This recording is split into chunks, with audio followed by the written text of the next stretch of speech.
산업 현장에 돌아가서 한 사람 혹은 여러 사람을 살릴 수 있는 그런 안전관리자가 될 것이라고 저는 확신합니다.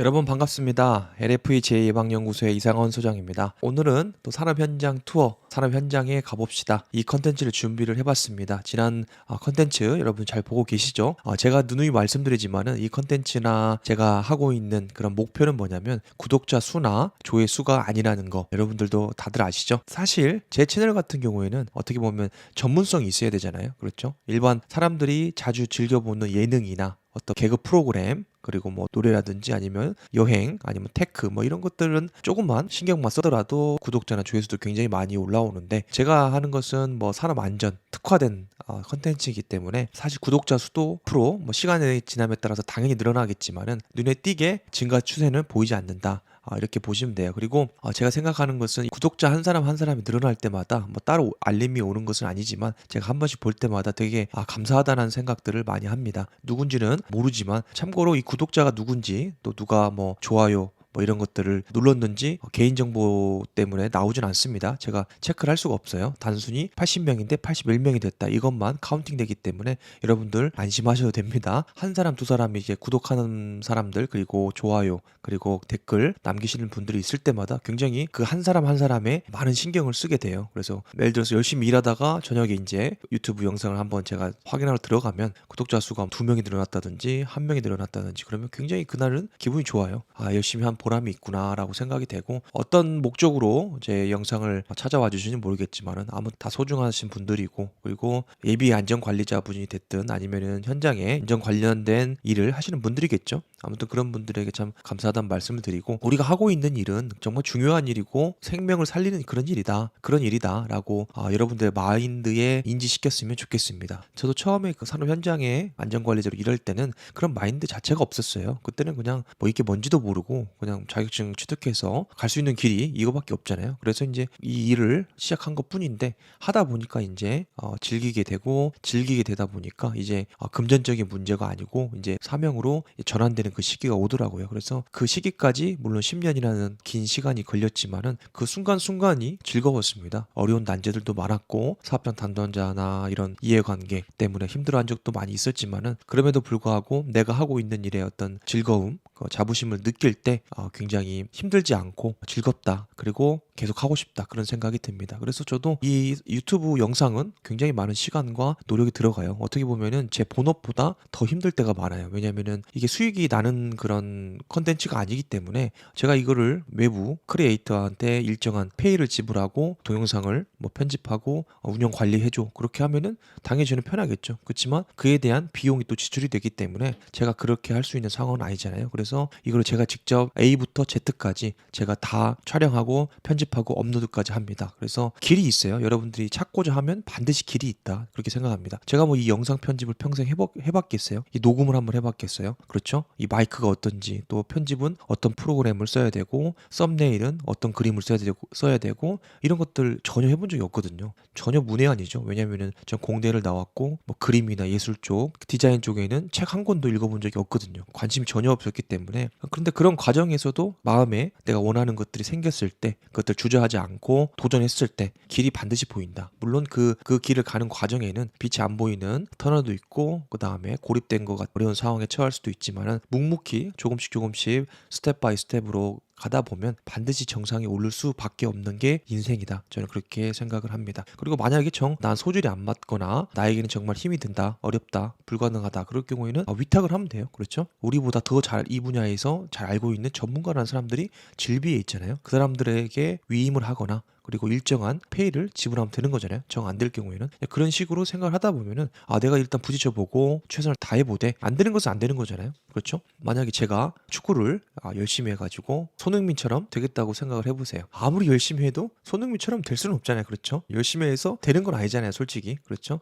매일 10시간, 12시간씩 손흥민보다 2배 이상의 노력을 한다 한들 손흥민을 능가할 수는 없잖아요. 그렇죠? 다만 일반인보다 조금 더 하이 클래스로 가는 것 뿐이지 그런 뭐 한계점은 있다고 봅니다. 그렇다고 해서 뭐 아예 처음부터 포기하라는 말씀은 아니고 여러분들 일단 진정으로 원하는 것이 무엇인지를 스스로 대화하면서 그 물음에 답을 찾아보시고 그리고 그게 안전관리 업무라든지 아니면은 다른 뭐 강사로 여러분들이 또 전향한다든지 그 외에 다른 할 수 있는 일이 많잖아요. 그러면 그런 것들을 찾아보시고 기록해 보시고 도전해 보셔야죠. 경험하지 않는 것은 무경험이잖아요. 그렇죠? 경험하지 않고 어떻게 그거를 알 수 있어요. 그렇죠? 경험하지 않고는 절대 알 수가 없다. 그래서 생각만으로 마음으로만 생각하지 마시고 반드시 그 생각이 났으면 큰 기회 비용이 들어가지 않는 이상 여러분들이 도전을 해보시길 바랍니다. 그래서 이제 올해 23년도 얼마 안 남았잖아요. 그래서 내년이 되면 이제 12월쯤에 저와 같이 마스터 플랜을 한번 짜보는 그런 코너도 제가 계획을 세우고 있거든요. 그래서 그 계획은 이제 내년 1월부터 계획 세우면 안 되잖아요. 내년 벌써 1월 시작하는데 그래서 11월 중반부터 서서히 계획을 어떻게 세우는지 같이 한번 컨텐츠를 나눠보고 그리고 그것들을 어떻게 기록하고 추적 관리해서 현실로 이끌어오는지를 여러분들과 함께 나눴으면 좋겠습니다. 산업 안전 파트지만 이 산업 안전만 얘기하면 사실상 재미가 없어요. 그렇죠? 일적인 주제로만 한다면은 흥미가 떨어져요. 그렇죠? 만약 여러분들 산업 현장 안전 관리자나 관리 감독자인데 교육을 많이 다니시잖아요. 근데 교육 가면은 재밌나요? 재미없나요? 교육 갔다 와서 하나라도 기억하시는 것이 있다면은 여러분들은 교육을 잘 들으신 겁니다. 그렇죠? 사람들의 그 마음이나 동기들을 파악해서 그것들을 움직여서 스스로 할 수 있도록 하는 게 바로 이 안전관리의 핵심인데 여전히 우리는 고등교육처럼 우리나라의 교육 현실처럼 주입식 교육을 많이 해요. 앞에 나와서 떠들고 암기해라 반강제적인 것들이 많이 들어가 있기 때문에 그러면은 처음부터 거부감이 들잖아요. 누구나 시키면은 명령으로 들리면은 하기 싫고 가뜩이나 어려운데 또 하기 싫고 이렇게 악순환이 되는 것처럼 몸만 와 있는 거죠. 교육 장소에 가보면은 그냥 몸만 멍하니 와 있고 돌아가서는 다 잊어버리고 이런 시스템이 되는 게 좀 안타깝다 그런 생각을 합니다. 컨텐츠를 보시면 아시겠지만은 안전 환경에 관한 재미있는 이야기 쉽게 풀어서 설명하는 이야기도 하지만은 자기개발 코너가 있죠. 그래서 이 자기개발은 필수예요. 왜냐면은 자기개발 따로 안전 따로 자기 커리어 쌓는 거 따로가 아니에요. 이것은 다 하나로 유기체로 묶여 있다 그렇게 보시면 돼요. 왜냐면은 자기개발 그리고 동기부여에 대한 그런 마인드셋이 되어 있지 않으면 여러분들이 안전관리를 하든 다른 업무를 하든지 간에 상관없이 반드시 무기력감과 포기하고 싶은 마음이 들거든요. 왜 하는지도 모르고 내가 지금껏 살아왔고 그리고 앞으로 어떻게 해야 될 건지 이런 답답한 마음들이 생겨요. 삶에 의미가 없기 때문에 그렇죠. 처음에는 돈을 쫓기도 하지만은 나중에 그 돈이 보상이 됐을 때 여러분들 만족하신 적이 있나요? 물론 저도 없습니다. 예를 들어서 제가 사회 초년생 때 연봉이 3천만 원이라고 가정을 해볼게요. 그럼 그때는 그에 맞게 3천만 원 안에서 쓰잖아요. 그러다가 이제 뭐 과장급, 뭐 차장급, 뭐 5년, 10년 차가 되면은 5천만 원, 6천만 원이 받았으면 좋겠다. 예를 들어서 이렇게 생각을 하면은 그 돈이 실제로 수령이 되잖아요. 그러면 여러분들 만족하나요? 아니죠.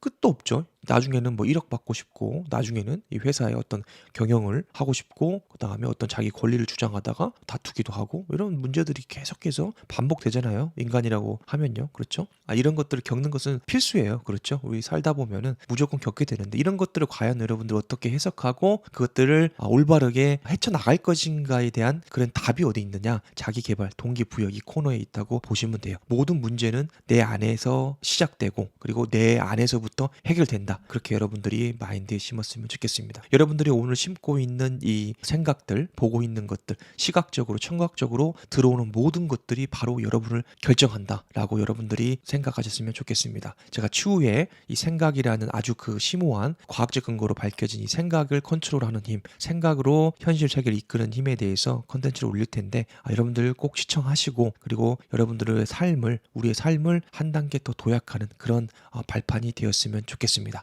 제가 산업 현장 투어인데 이런저런 이야기하는 것들 그 이유 아시죠 여러분들? 본론으로 들어가는 것도 중요하지만 우리의 마음을, 우리의 정신 상태를 왜 해야 되는지 그 동기에 대해서, 그리고 더 나은 삶을 위해서 여러분들이 추구해야 될 것들이 무엇인지를 먼저 인식하고 강의를 듣는 거하고, 그렇지 않고 멍한 상태에서 듣는 것은 천지 차이가 있다고 생각합니다. 자, 여러분, 이 동영상 강의를 통해서 여러분의 시각적으로 청각적으로 들리는 이 강의를 통해서 여러분들이 산업 현장에 돌아가서 한 사람 혹은 여러 사람을 살릴 수 있는 그런 안전관리자가 될 것이라고 저는 확신합니다. 여러분들의 삶을 응원드리면서 강의 시작하도록 하겠습니다. 자, 첫 번째 사진입니다. 참고적으로 말씀드리면 여러분들과 함께 나누는 이 사진이나 이 자료들은 자동차, 프레임, 골격들 이런 부품들을 생산하는 일반 제조 공정이라고 보시면 돼요. 그래서 여기 주로 사용하는 위해 위험 기계나 설비는 뭐 프레스, 크레인, 지게차 이렇게 일반적인 것들이 되겠습니다. 그래서 지금 보시는 첫 번째 사진은 이 사진 딱 띄우면은 여러분들이 바로 위험한 것에 대해서 단어가 떠오르셔야 됩니다. 자, 여기 위험점은 뭐죠?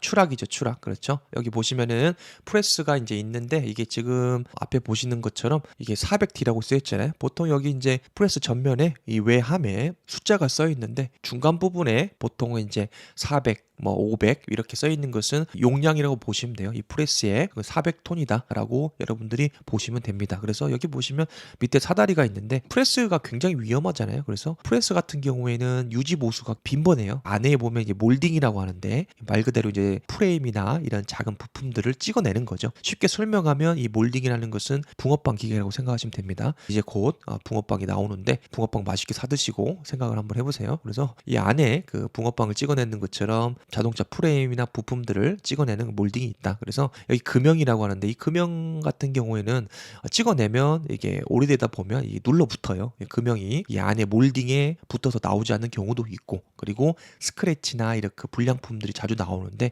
근로자들이 양옆에 서서 전용구를 사용해서 여기 안에 있는 것들을 찍어낼 때마다 긁어내는 그런 작업들도 많이 발생을 하거든요. 그럴 경우에는 우리가 이제 안전장치, 방호장치들을 당연히 설치해서 가동을 하는데 불편하기 때문에, 왜냐면은 이게 양수 조작식 버튼도 있고 그 다음에 센서들이 있잖아요. 양옆에 센서가 있어서 사람이 근접할 경우에는 그 초음파 센서에 의해서 가동이 중지되는데 안전장치들이 가동 중인지를 확인을 하셔야 됩니다.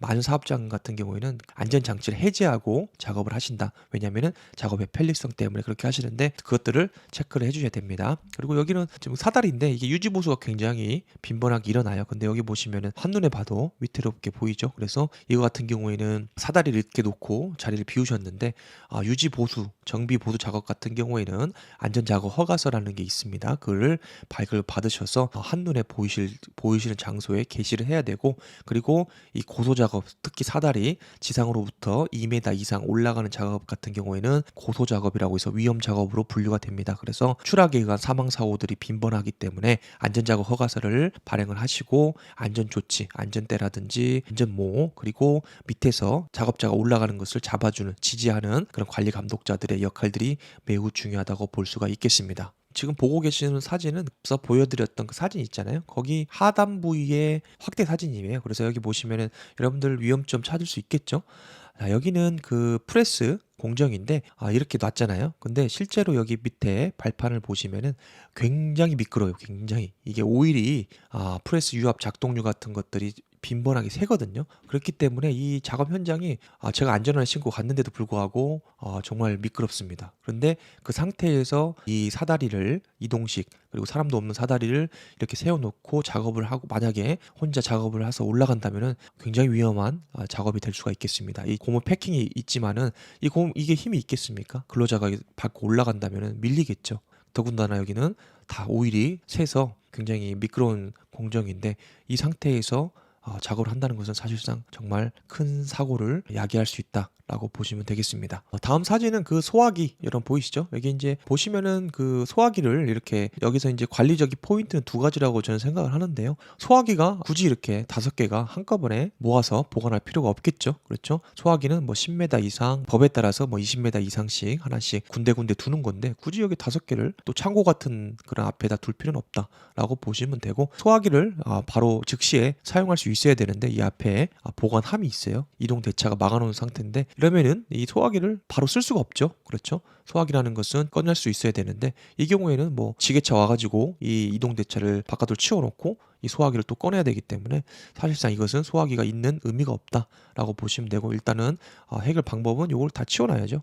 이 앞에는 아무것도 적재하면 안 되고, 그리고 이 소화기의 압력 같은 걸 체크해서 이 압력이 살아있는지 유효기간이 제대로 돼 있는지 체크를 하시고, 불필요하게 한 곳에 이렇게 소화기를 이동식 3.3kg 분말 소화기를 보관할 필요는 없다라고 보시면 되겠습니다. 지금 보고 계신 사진은 이동식 용기예요. 봄배 용기라고 하는데, 이거 같은 경우에는 전도 방지 조치 있죠. 여러분들 너무 많이 들어서 잘 아시겠지만은 사람이 손으로 살짝만 건드려도 넘어지잖아요. 그렇기 때문에 이 상단 부위나 하단 부위, 중단 부위 같은 경우에는 고정식 묶어놓는 거 있죠. 전도 방지 조치를 하셔야 되는데, 흔들리지 않게 지지대로 묶어놓으시라, 그 내용이 되겠습니다. 다음 사진 같은 경우에는 그 유해 화학 물질, 여러분들 잘 아시다시피 유압 작동류, 그 다음에 기계류, 이런 것들은 이제 기계 장치, 기계 설비 뒤에 보관을 하시면 안 되겠죠. 그렇죠. 지정된 장소에 안전하게 보관을 하셔야 되고, 거기다가는 이제 MSDS를 게시를 하시고, 해당 취급자에게는 이 MSDS에 대해서 교육을 시켜야 된다라고 보시면 돼요. 그리고 여기 뒤에 보시면 이제 기계가 컴프레셔나 이런 에어 드라이어, 유틸리티 시설 뒤에다 이제 공간이 있을 때 적재를 해놓거든요. 근데 이제 사실 그런데 컴프레셔나 에어 드라이어 같은 경우에는 여러분들이 소음이나 진동, 그리고 온도가 굉장히 상승하는 경우가 많아요. 그래서 보통 이제 카바를 다 떼어놓잖아요. 왜냐하면 열과 소음 때문에 카바를 떼어놓는데, 보통은 이 압력 용기 전단에 부착되어 있는 이 에어 컴프레셔 같은 경우에는 온도가 80도 그 이상으로도 올라가요. 그렇기 때문에 이 외부 열에 의해서, 그리고 한여름철일 경우에는 만약에 이 방치해둔 이 물질이 인하점이 뭐 60도다, 80도 미만이다 할 경우에는 사실상 불이 붙을 수 있는, 그런 연소할 수 있는, 화재가 날 수 있는 그런 위험점에 올라와 있다라고 보시면 돼요. 그래서 이 MSDS 여기 보이는데, 이 경고 표지에 따라서 인화성인지를 체크를 하셔야 되고, 그에 따라서 관리 포인트가 달라지겠다라고 보시면 되겠습니다. 다음 사진은 리프트예요. 여기 보시면은 화물용 리프트가 있는데 지금 안 쓰신다고 하더라고요. 근데 1층에는 안 쓴다고 운유 설비라고 체크가 돼 있고, 2층에 점검하다가 보니까는 운유 시설이라는 그런 표지 자체도 없고, 이렇게 시건 장치도 되어 있지 않았습니다. 그래서 누군가가 여기를 문을 열고 들어간다면은 밑에 낭떠러지가 되겠죠. 그렇죠. 리프트니까. 그래서 여기는 시건 장치를 하시고, 운유 시설이라고 명시를 하시고, 관계자 외 출입 금지 이런 표지를 부착하시라고 말씀을 드렸습니다. 그리고 이 구조물 자체가 이게 철이 아니거든요. 이 나무거든요, 나무. 이 나무기 때문에 설령 근로자가 여기 2층 창고인데 기대고 있거나, 혹은 외부인이 옆에 물건을 적재하다가 약간 이렇게 뒤에 무게 중심이 흔들려서 뒤로 살짝 기울어진다면은 제가 봤을 때는 장담을 못할 것 같아요. 이게 만약 열려 있으면요, 뒤로 빵 하고 뒤로 추락해서 큰 사고가 나지 않을까 해서 요거는 강력하게 제가 말씀을 드렸습니다. 앞에 사진, 시건 장치 되어 있지 않는 사진은 문을 열면 이렇게 되어 있어요. 그렇죠? 아찔하잖아요. 시건 장치도 안 돼 있고, 문 열었을 때 바로 뭐 발판도 없어요. 그냥 바로 그냥 텅 빈 공간입니다. 그래서 이 밑에 리프트가 있고, 화물용 승강기죠, 한마디로. 여기 이제 시건 장치도 안 됐고, 문 열면 이렇게 바로 보이는 겁니다. 이게 굉장히 위험하죠. 그래서 관리상에 문제가 있다 해서 아까 말씀드린 그런 조치들을 즉시 실행을 하셔라라고 말씀을 드렸습니다. 다음 사진은 근로자들이 이동하는 그 계단인데, 이 계단 타고 이제 여기 식당도 있고, 여기 이제 창고도 있는데, 그 중간에 이제 계단 참이라고 하죠. 이 계단 참 부분에 45cm에서 한 60cm 되는 것 같아요. 제가 눈대중으로 봤는데, 여기 이제 공간이 있어요. 텅 빈 공간이 있는데, 이 반대쪽은 이렇게 가드가 설치돼 있죠. 근데 여기는 가드가 설치가 되어 있지 않다. 그래서 근로자들이 빈번하게 상시로 왔다 갔다 하는 장소이기 때문에 추락의 위험이 있으니까 안전 가드를 설치를 하시라라고 말씀을 드렸습니다. 그리고 밤 되면 굉장히 어두워요. 그래서 이 위치를 잘 아시는 분들도 착오에 의해서, 왜냐하면 이쪽으로 왔다 갔다 하잖아요. 이렇게 나갈 수도 있잖아요. 그렇죠? 착오로 인해서 이쪽으로 나가면 안 되잖아요. 이쪽으로 나가면 추락이잖아요. 그렇죠? 반드시 이거를 추락 방지 조치를 하셔라, 그렇게 제가 말씀을 드렸습니다. 다음 사진은 이 창고인데, 이 앞에 보시면 문이 있어요. 그래서 굉장히 기본이잖아요. 그렇죠? 이게 어디로 들어가는 통로인지, 화장실인지, 식당인지, 창고인지, 사무실인지, 이런 것들은 기본적으로 명시를 해야 되는데, 이런 게 안 돼 있어요. 대부분 사업장에. 그래서 또 여기다가 창고이고, 그 다음에 예를 들어서 위험한 기계 설비가 있거든요. 여기 보시면 아까 제가 추락 위험이 있는 화물용 리프트도 여기 들어있거든요. 그러면 일반 사람들이 들어오면 안 되잖아요. 그렇죠? 그래서 여기서 출입 금지 표지를 붙이고, 창고이고, 관리자가 누구이고, 연락처는 어떻게 되고, 그리고 시건 장치를 해놔야죠. 그렇죠? 여기 중요한 회사의 설비들이 있는 보물 창고와 같은 곳인데, 이렇게 시건도 안 돼 있고, 이게 무슨 공간인지도 명시가 안 돼 있는 것은 관리의 허점이 그대로 노출되는 거죠. 그렇죠? 관리상의 문제다라고 제가 말씀을 드렸습니다. 마지막입니다. 이 마지막 사진은 여러분들 봤을 때 어떤 위험점이 있는지 체크를 해보시기 바랍니다. 저도 무심코 지나갔다가 다시 돌아와서 봤을 때 이거는 좀 위험할 수 있겠다라고 생각을 했는데, 한번 보시면은 에어컨 실외기인데 이 실외기는 가접된 게 보이죠. 이 용접을 덧대서 이제 한 것들을 보이는데, 이 경우 같은 경우는 기존에는 이렇게 여기다가 안전하게 지지대와 이 빔을 설치해 가지고 고정된 형태라면, 이것은 말 그대로 추가적으로 덧댄 거죠. 여기 보시면 밑에는 근로자들이 쉬는 장소입니다, 참고로. 그리고 여기는 천막으로 그냥 돼 있고, 그런데 여기 이제 그 용접한 부위를 제가 가서 보니까 여기 한 포인트, 그리고 여기 한 포인트, 여기 한 포인트, 자, 3포인트인데 불안해 보이죠? 이 무게가 얼마인지 제가 정확히 물어보진 않았지만, 이 공정은 프레스가 수십 대 있기 때문에 항상 소음 그리고 진동이 발생을 해요. 진동이 발생을 해요. 그래서 그 잔진동이라든지 이런 미세 진동이라도 지속적으로 반복적으로 전달이 되면 이 구조물의 하중이 급격하게 소진되는 항복 상태가 발생을 하거든요. 추후에 설치된 거 같은 경우는 기준이 없잖아요. 그냥 공무나 다른 업체 불러다가 임시 방편으로 이렇게 용접을 해놓은 상태거든요. 이게 힘이 있겠어요? 여기 보시면 이 구조물이 지금 지지가 되는 거잖아요. 요 놈은 지금 요거 하나 하고, 그다음 요거 하나에 얇은 철 구조물에 의해서 무거운 것들이 지지가 되고 있는데, 과연 이게 올바른 건지 저는 그렇게 대표님한테 보고를 했습니다. 이것은 아닌 것 같다고 말씀드렸고, 특히나 설치를 하더라도 근로자가 없는 장소면은 그래도 어느 정도 수용이 되겠는데, 이게 떨어졌을 경우에는 이 무게에 의해서 다 찢어지잖아요. 찢어지고 만약에 근로자 쉬고 있으면은 중대재해로 발생할 수 있잖아요. 그렇죠? 그래서 두 가지를 말씀드렸는데, 만약에 이걸 칠 공간이 없다 하시면은 이 중량을 견딜 수 있는 건지 자문을 받아보시라. 그리고 대표님도 이거에 대해서 문제를 인지하고 계신다는 것을 입증을 하시라라고 말씀드렸고, 그렇게 할 수 없다는 경우에는 이설이 제일 좋죠. 그렇죠? 보강을 한다든지 이거를 안전한 장소에 이설하는 게 가장 중요하다라고 제가 말씀을 드렸습니다. 여러분들 이해되시죠? 여러분들 어떠셨습니까? 짧지만 중요한 부분에 대해서 여러분들과 함께 나눠봤습니다. 여러분들 오늘도 최고의 하루를 보내시기 바랍니다. 감사합니다.